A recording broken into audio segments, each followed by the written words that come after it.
Good morning, Kingdom Academy. It's another early morning, but I want to tell you a story of a different early morning. A morning on January 8th, 1815. Fog is still sitting low over this field. Behind me is a mud rampart made of cotton bales and dirt, and a line of men is waiting.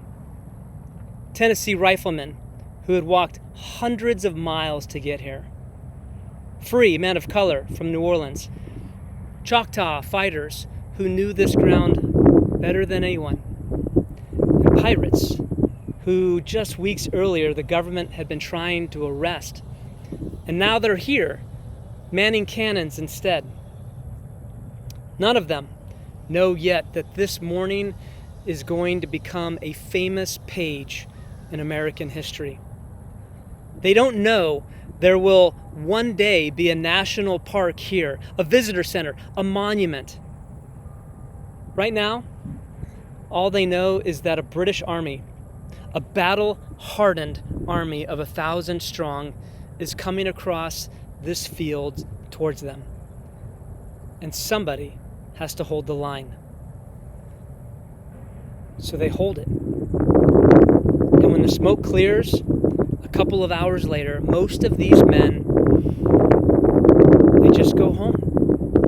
Back to their farms, back to their shops, back to their families. No parade is waiting for most of them. No statue with their name on it.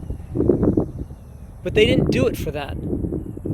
They did it because the right thing in front of them needed to be done.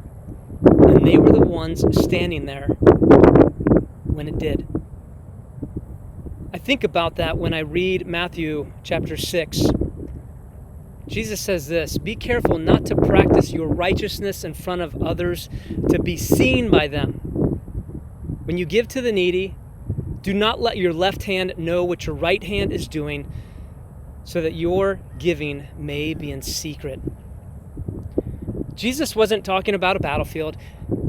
He was talking about prayer. He was talking about fasting. He was talking about giving. Not muskets and cannons, but the same heart issue, the same principle is the same one buried in this dirt right here. He's asking, when nobody is going to know, will you still do the right thing?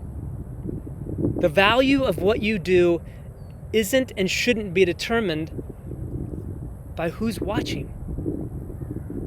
Nobody fighting behind these earthworks was thinking about a monument. They were not fighting for a plaque with their name on it. They were fighting because they believed something was worth defending. Their homes, their families, the ground under their feet.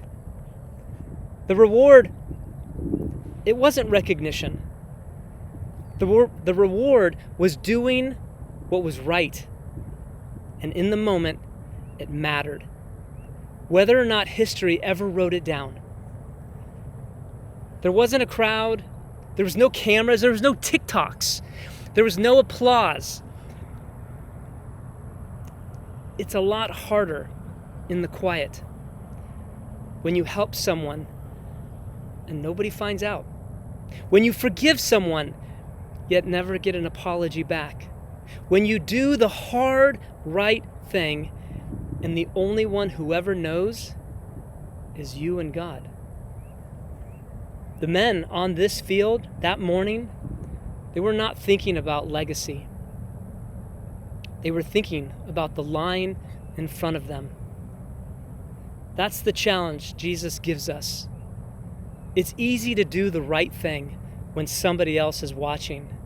When there's applause, a like, a thank you, your name on a bulletin, it's a different thing entirely to do it when no one will ever know.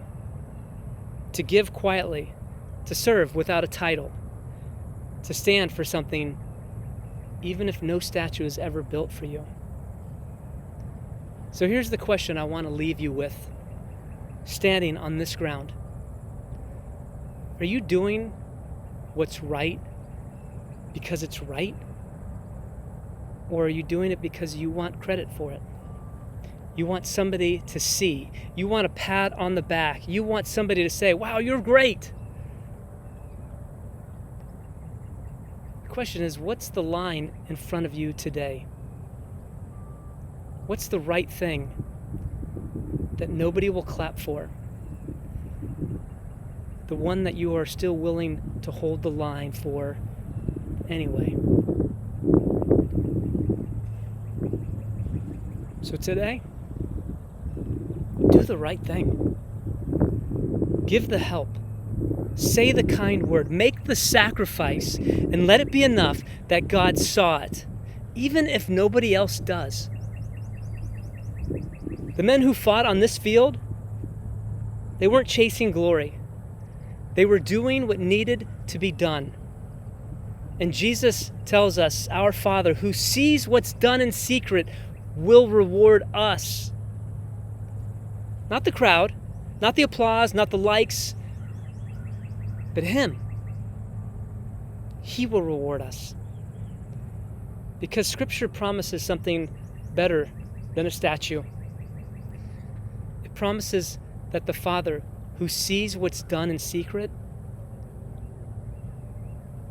He'll reward you Himself. So with that, this is Matt signing off. May the Lord bless you and may He keep you. May He shine His face upon you and may He give you peace. Until next Monday, have a great week. Do the next hard thing, the right thing. Have a great week.